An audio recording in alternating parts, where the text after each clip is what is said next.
Bonjour mes amis, bienvenue chez nous. Okay, so this is another part of my record haul. So since my last one, which is probably in mid-December, maybe, I don't remember.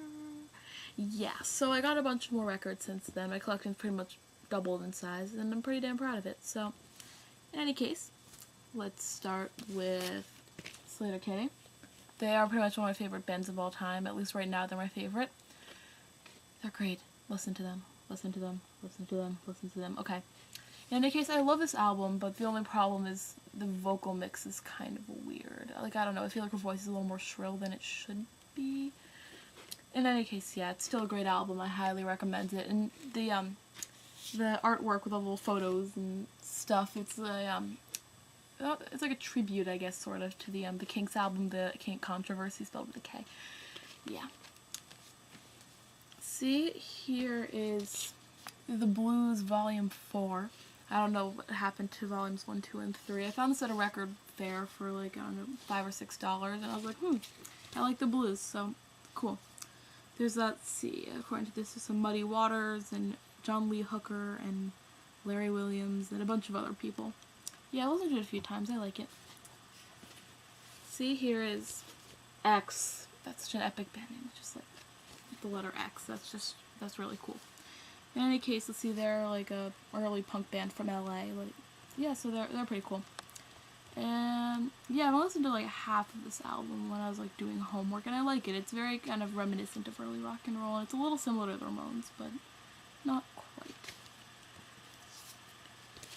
This is definitely one of my favorites. This is called We Do 'Em Our Way. It's a album of punk rock covers of early rock and roll songs. Like, I guess one of the more famous ones is Devo's cover of I Can't Get No Satisfaction, and also the Flying Lizards cover of Money. I think that was a 50s song. Yeah, and there's a bunch of other ones. There's the Slits covering I Heard It Through the Grapevine, the Sex Pistols covering Rock Around the Clock. It's pretty epic. Wait, never mind, I did this in the last one. Ted Leo and the Pharmacist is one of the first records I got that was totally new. Hence the shininess and relative intactness of it. Yeah, so it's still in pretty good condition. Yeah, I really like it. It's I don't know what to say about it. It's a good album. My favorite song is Bottled in Cork. You should watch the music video. It's really funny because he like makes his fake musical, and yeah, I like it. See, here is Loaded by the Velvet Underground. It's not my favorite Velvet Underground album, and I'm kind of wish I didn't pay $14 for it, but the best part about it is the red vinyl. That's really cool. That's probably one of the reasons I got this album, is the fact that it was red, and that's really fucking cool. So, yeah, that's the best part. Of course I love Sweet Jane, and rock and roll, and classic songs, but I mean, I don't know, I like White Light, White Heat, and Velvet Underground, and Nico in this one. This is Nick Lowe with Labor of Lust. It has my favorite Nick Lowe song, which is Cruel to Be Kind. That's, I guess, his greatest hit. In any case, yeah, I haven't listened to the second side yet. But yeah, I like the first side. It's not the best stuff I've ever heard, but I like it. Cruel to Be Kind, of course. It's such a great little harmonies. It's good. This is a compilation I got downtown for $5. It is called A Real Cool Time, Distorted Sounds from Up North, or from the North. It is a compilation of Scandinavian, mostly Swedish punk from the 1970s, which I like a lot because you don't really associate the late 70s and early 80s punk with Scandinavia, in Sweden and whatever. You mostly associate it with like New York or London. And yeah, a lot of them sing in English too, but I like these. They're very lo-fi. It's very cool. This is Bob Dylan's Greatest Hits Numero 2. It is a double album.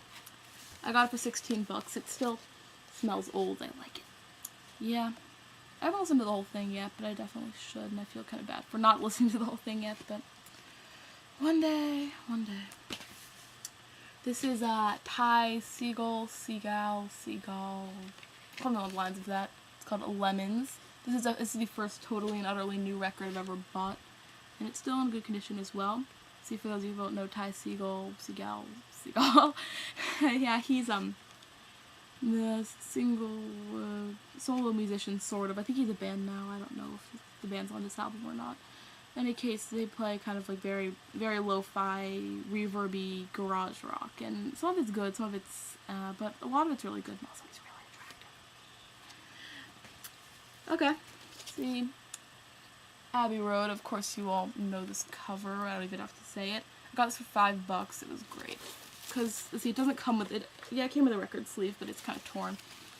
And there's only one skip on it, so it's pretty good. This is, Lena Lovitch. I love how she puts the little, pronunciations on here. Because she's probably sick of being called Leni Lovitch or something. Anyways, I like this album. I expect it to be a little weirder, but it's kind of very new wavy, and she has a pretty cool voice, so I recommend it. It's only $5 from the record store. This is the Violent Femmes. My fourth sister to buy it for me for Hanukkah, and I would say it's a good album, but I got, of course, they ripped me off, is $8, and it skips like every 30 seconds, like so you can't really do anything. But I don't know if you can see it here, but this guy, has fish on his arms, and that's really cool. And kind of gross. This, I haven't listened to it yet, actually, but I found it at a Goodwill for $1. So I figured I might as well, because we read Candide for my AP Euro class, and we watched part of the musical, like the newer one with Kristen Chenoweth and a bunch of other people. Yeah. So, yeah, I've yet to listen to it, but, I mean, I like the cover, I like the drawings, and little people, and les meilleurs de mon possible. See, this is for my parents, because my mother was a big bread fan back in the day, and she still is. We make fun of her about it all the time. This is the best of bread. I think it has a photo montage inside. Yeah, so we still left the bread. See, this is more Talking Heads. This is Little Creatures. I think this one skips too, which sucks, because it's a good album. It has And She Was, and Stay Up Late, and Road to Nowhere, and they're wearing the most badass outfits I've seen in a long time. This is Richard Hell and the Voidoids, Blank Generation. Yeah, it's a good album. I like it a lot. And yeah, the thing is, I think it's 180 gram vinyl because it weighs like 20 pounds. It's like, see, this is an English Beat record. I think it says in the price tag it was $6, but it's actually in the $1 pile. I just got it because it's an English Beat record and it was $1. But listened to it and I'm pretty sure it probably skips if I had to take a wild guess. But yeah, I like the English Beat. Sorry. See, we're getting towards the end. This is The Pretenders and Get Close. I actually never listened to this. I just got it one day. I think it was $5. And I was like, hey, I like The Pretenders. I like their first album. I like some other stuff too, so I might as well try it out. But I haven't listened to it yet. Yeah. It's from 1986. I forget if their good guitarist died already at that point. And last, but certainly not least, is a record my sister forced me to buy is number 40 in my collection. The Nutcracker soundtrack.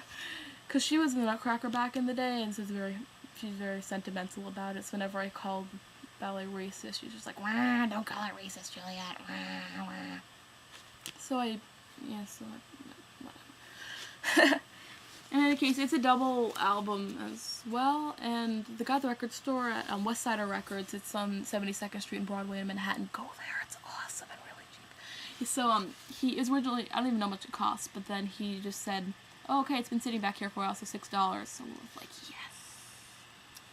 Yeah, so, yep, this is what I've added to my collection in the past 2 months or so, as you can see. I'm very proud of it.